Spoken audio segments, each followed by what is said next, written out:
My CE sister and E-mom.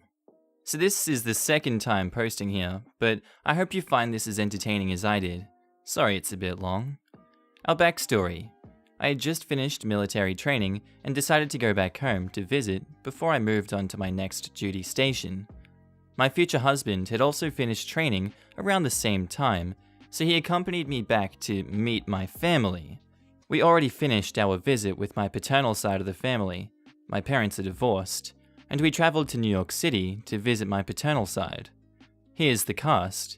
Me, Mike Echo, FH, my boyfriend, now husband, AF, awesome friend, YB, younger brother who is not entitled, CE, crazy entitled sister, and EM, entitled mum. So, when I came to visit, I was really craving pizza. Good pizza from back home in particular. So I hit up AF to tell him that I wanted to go to our usual place for pizza to catch up. FH and I got ready, and right before we left, I heard the telltale screech of entitled mother. Where are you going? Pizza with AF and FH. I haven't seen AF since training, and I thought we could all catch up. Well, I have a hair appointment, and there is no one here to watch CE and YB if you leave. This place is like a bar, and they aren't old enough to go, so You need to spend time with your family, so you have to take them. My boyfriend in the other room looks at me with a she's crazy look. And I say, we went out together yesterday, and I get cut off again. I'm not missing my appointment, so it's your problem. Entitled mother leaves. My boyfriend looks at me and says, what the frick? I shake my head and get my YB and CE. CE starts a crap of, I need to get ready. For context, she was 17 at the time. I tell AF, the awesome friend, to give us 40 more minutes. After 120 minutes, CE is ready and we pile into my awesome friend's car. We all put our seatbelts on, except for her. Hey, CE, put your seatbelt on. It's on. No, it's not. It's not on. Put your seatbelt on. It's on. Listen, you psycho. We're in New York City, and people drive like idiots. Please, put your seatbelt on. She cues fake tears. No, it hurts to put it on. Stop being dramatic and put it on, CE. Yeah, can you not be difficult for one day? Just put the belt on. She cries harder and buckles the belt. We all relax slightly as awesome friend tries to change the topic. CE unbuckles the belt while the awesome friend is driving on the highway, thinking that my boyfriend won't notice. Did you just unbuckle your seatbelt? No. My boyfriend grabs the seatbelt and tries to buckle it back in. So she starts screaming and thrashing around, hitting my boyfriend in the process. YB grabs CE while my boyfriend flicks the belt back in and holds the buckle so she can't unbuckle it again. CE screams the whole way there. We got to the pizza place and she throws a tantrum about the pizza I picked because she didn't want it and wanted a $36 dish instead. I refused and she pouted and didn't eat anything there. I called my nice grandparents and asked if they could come get her because she was being difficult. My nice grandparents come over as CE cries outside and to pick her up. FH, awesome friend, and YB, and I go to the awesome friend's house and play video games and have a great time. We get home a bit later than expected and drop YB at home. Sometime later, I get a phone call. It's entitled Mother. I answer and get this lovely gem. Before I let a word out. How dare you let FH put a finger on CE? She told me he punched her and groped her in your friend's car, and you just let that happen. He is not welcome around us anymore. I knew he was trouble when you brought him here. He's just like your father. You need to leave him. This went on for about 20 minutes. Well, what do you have to say for yourself? My boyfriend didn't lay a finger on her. She refused to put her seatbelt on and was hitting him when he asked her to do so. Ask YB, he'll tell you the same thing.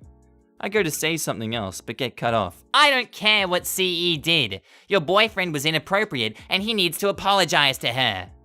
My boyfriend happens to hear the screaming over the phone. I'm not apologizing for that. She needs to stop putting others in danger. There's honestly something wrong with her. Look, CE was acting inappropriately and should apologize to all of us. especially to my boyfriend and awesome friend.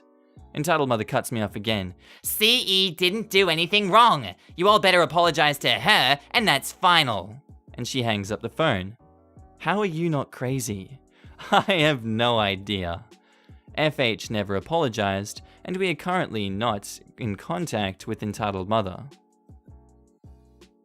Our next story was posted by user Funderwear420, titled Entitled Dad in the Chocolate Bar. So when I was 10, my cousin had one of those fundraisers at his school where kids sell chocolate bars, turn the money in, and get a crappy slingshot or potato gun in return. I had a couple of dollars, like $3, and asked my mum if I could buy a candy bar from my cousin. We lived with my uncle, ED, and his 3 Tasmanian devil children at the time, and when Entitled Dad saw me buying candy, he lost it. What are you doing? Oh, my mum said I could buy a chocolate bar. And did you buy any for anyone else? No. If you buy something for yourself, you have to buy enough for the whole family. Turns out he was ticked because he either had to tell his heathens no or buy $3 worth of sugar for kids not in preschool. It was obviously my fault. He yelled at me and called me selfish all day for spending my money as a kid, and then he drank his paycheck. Typical Tasmanian behavior. Typical. Queensland's where it's at. Our next story was posted by user GW Joel, titled Another School Story. Entitled Kid harasses me and my friend and freaks out when confronted. Now his parents are trying to get involved. Hi everyone. Some of you might remember me from the backpack incident a couple of days ago, and I'm back again. Different Entitled Kid this time. I was having a sleepover at my best friend's house, but we couldn't sleep. Guess who was at fault of that? Entitled Kid. At 4 AM, I kid you not, 4 AM, Entitled Kid was harassing us with messages. I know that sounds exaggerated, but I looked back at the DMs. 100 in total. 100. I sent Entitled Kid a text. Hey Entitled Kid, can you stop messaging us? Sorry, we're trying to sleep. I've done so much for you. How could you stab me in the back like this? Dude, it's 4 AM, just go to sleep. Wow. First you betray me by having a sleepover, and now this? Okay, I'm blocking you. Then he messages F, who blocks him immediately, and we get a whole hour of sleep. The next day at school comes, and me and friend are catching up with a friend who had been off, SF for sick friend, and then we see Entitled Kid walk through the door and towards us. Here we go again. What? Anything happened yesterday? Let's just say we weren't exactly getting an average amount of sleep because of a certain individual over there. How dare you betray me like this? I'm reporting you. Go ahead. So, Entitled Kid actually reported us, but surprise, surprise, he was the one in trouble and we weren't even called into the office. At the end of the day, me, friend, and sick friend were walking up the road, and we see Entitled Kid and his family sat in a car together, all staring at us. So, we all decide to stare back, and then we hear, "You're in big trouble, you two." "Oh, how scary, oh no." And then they just drove off. Entitled Kid still tries to get in my face when I walk past him. Anyway, thanks for reading.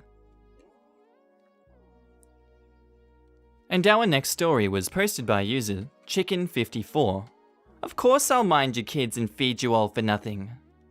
It occurred to me during a conversation with the husband last week that this might fit here. We moved to a new home in a lovely area with a big garden this summer. We decided to throw a housewarming barbecue for friends and the new neighbors we had to get to know. Usual arrangements, mass text sent saying welcome at ours from 2 PM, food about 4 PM. We'll do soft drinks, salads, rolls, sausages, etc. Bring something to chuck on the barbecue and whatever booze you fancy. We invited about 30 people, including kids, and catered for basic food, hot dog and burger each, and a couple of beers and soft drinks per head. It got complicated with veggies and vegans, but we're running 2 barbecues. All salads were labels if they were veggie or vegan friendly, and all seemed to be on track. Enter Entitled Dad, Entitled Mum, and HS1, 9-year-old Spawn, 2, 8-year-old Hellspawn, and 3, 2-year-old Hellspawn. We're getting ready about 1 PM. Our 7-year-old has sorted her outdoor toys and playhouse. Beers are chilling and food is sorted. HS1 and 2 appear at the front door, asking to come in.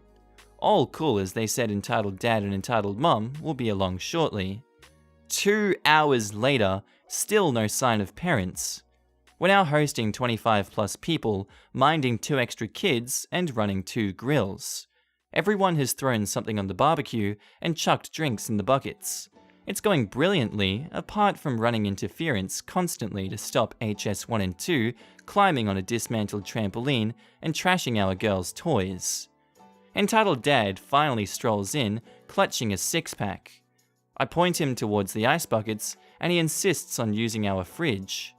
I go to grab the salads, and realize he's actually put an empty cider box in the fridge, and when I go outside, he's happily tucking into the communal beers. Entitled Dad ignores his kids trashing everything in sight, starts mainlining a beer every 5 minutes, and promptly gets very ticked.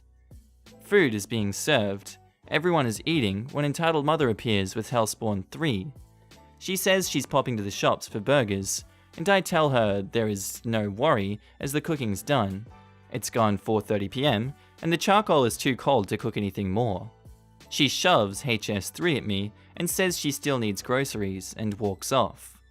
Entitled Mother never reappears. We spend what felt like a century preventing Hellspawn 3 from going head first into the cooling barbecues, and our lovely friends ended up intervening and escorting all 3 Hellspawns back home, while others carried a very drunk Entitled Dad back home.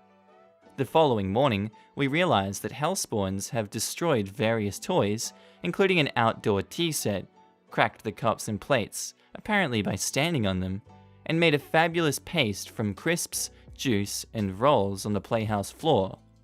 Our gorgeous little girl didn't say anything on the day as she didn't want to make a fuss.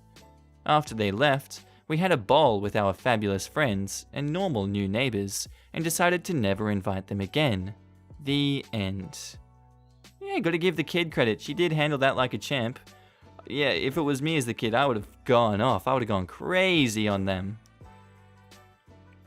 Our next story was posted by user Jouster L, titled, Pet Owner Surrender? Nah, I'll just let him go free. This isn't a traditional entitled parent story, but I consider animal owners parents of a sort, so I hope it fulfills the spirit, if not the letter of the law. My friend and I lived in close proximity to a dog park. It was super convenient as he could run his husky around multiple times a day. We were working on socializing our dog, so it gave us plenty of opportunity as well. We're fairly guarded around dogs she hasn't met before, as she's reacted violently if they invade her space before she's ready. One day we're chatting, my dog on one side of the fence and his on the other, and they're sniffing each other. This third dog trots up without their owner and gets a bit too close, and ours lets out a growl, so we pull her away and keep distance. But this dog really wants to meet her. We basically have to form a sort of human shield to keep them separate, all the while wondering where the dog came from. He had a collar but no leash or harness. My friend goes and looks around and sees a guy getting into a beat-up Corolla in the parking lot. He yells out and asks if it's his dog, and the guy hesitates for a minute before yelling back that he can't take care of him any longer. He's not in college anymore. He then starts his car and tears out of the lot. By this point, my friend was close enough to get his license plate, so he comes back and attracts this dog with some treats he had on him. This frees me up to call animal control, and between us having the dog, who was chipped, and the license plate of the owner, they were able to collect the dog and say they'd charge the guy with a misdemeanor for animal abandonment. I'm just amazed at the level of entitlement that I can just leave my dog at the dog park and someone else will take care of him from now on. Also, what if it had been an aggressive dog? Some people. Our next story was posted by user LunarChild96, titled, Entitled Mother Tries to Take a Girl's Custom Coffee Cup. Yup, witnessed this on my way home from work. My car is in the shop, transmission issues, so I'm taking the bus to and from work for a while. This happened while waiting at the bus terminal. Was sitting on a bench waiting for the bus when a young lady about my age sat next to me. I noticed her travel cup and thought that it was really cool looking. I asked her where she got it, and she said it was a gift from a friend that made custom cups. It even had her name on it. A few minutes later, an older woman and her daughter, maybe 7, came and stood near us. Nothing odd yet. The girl noticed the cup and said she really liked it. Mum heard this and asked her where she got it. Again, she said it was a gift, and the next words out of this woman's mouth were, "So you didn't spend anything on it? Then you wouldn't mind giving it to my girl?" We both looked at her, like she'd lost her ever-loving mind. The girl said no, of course. It was a custom cup, and really special to her. This did not sit well with the mum, and she walked away. Bet you can guess, this isn't over. She came back with one of the bus drivers and pointed out the girl. "That's her. She took my daughter's cup. It's a custom just for her, and this woman took it." I couldn't believe this piece of shit, but the girl didn't even look worried at all. She wrapped her hands around the cup so you couldn't see the name on it. When the bus driver asked if this was true, she of course said no. Then she asked if her daughter's name was... I can't remember what her name was, sorry, cool girl. The mum said no, it's "Other name I also can't remember." then asked why. The girl moved her hands and showed the cup. "Oh, because that's the name on the cup, which happens to be my name." I couldn't figure out the mum's face right then. It was a weird mix of "crap, I'm busted" and "How dare you!" The bus driver told the woman to stop bothering the girl and went back to wherever she dragged him away from. I felt kind of bad for the guy. He honestly looked done with the world, and this B word wasn't helping. Soon enough, the bus came, and we were all on the same bus. Awkward much. Girl and I chatted for a bit before she got off. It was cool. The mum and daughter sat in the back, and I noticed her glaring at us from the corner of my eye. She got off a couple of stops after girl, and I got off 3 more stops later. All in all, not super dramatic, but very rude. And our last story was posted by user Glitter Sweetheart, titled, "How dare you deny me a freak show? I want a refund." Our cast are me, 20, entitled mother, rude kid, L, my 19-year-old cousin, and A, my 22-year-old cousin with Down syndrome. Not their real names, by the way. I was in the US visiting my cousins, and we decided to visit a local festival going on that weekend. We're having a great time, like usual when we hear this. "Mom, look, a freak show! I want to see!" We think nothing of it. That is, until entitled mother comes up and shoves money in my face. "Here's your money. Now give my son his freak show." Ma'am, I'm sorry, but I don't know what you're talking about. The entitled mother, mocking my accent, says, "I don't know what you're talking about. Come on, you idiot. Of course I meant that abomination over there." And points at A, my autistic cousin. I'm sorry, but this isn't a freak show. My cousin isn't a freak. She just has Down syndrome, that's all. Have a nice day. Don't lie to me. You wouldn't be parading around this retard unless you were getting paid for it. Elle starts to look really ticked, which isn't normal for her. She storms right up to entitled mother, and if looks could kill, the entitled mother would be dead on the spot. "If you think that you and your little crap of a son can come on over and disrespect my family, then you've got another thing coming. Now apologize or frick off." I don't need to apologize for anything. You should apologize for swearing in front of my baby. I demand a refund. You didn't even pay anything, you tramp. You just stormed up and started insulting us. How dare you? I'm gonna tell the manager. Yeah, and I'm gonna have my daddy come and shoot you with his rifle. After that threat, we call security, who quickly comes and escorts the mother and her demon seed out, and we're offered a free lunch at the festival. The sense of entitlement never changes, I suppose, whether in the UK or the US. Alright, that's all we have time for, guys. I hope you enjoyed the episode, and subscribe if you liked it. Bye.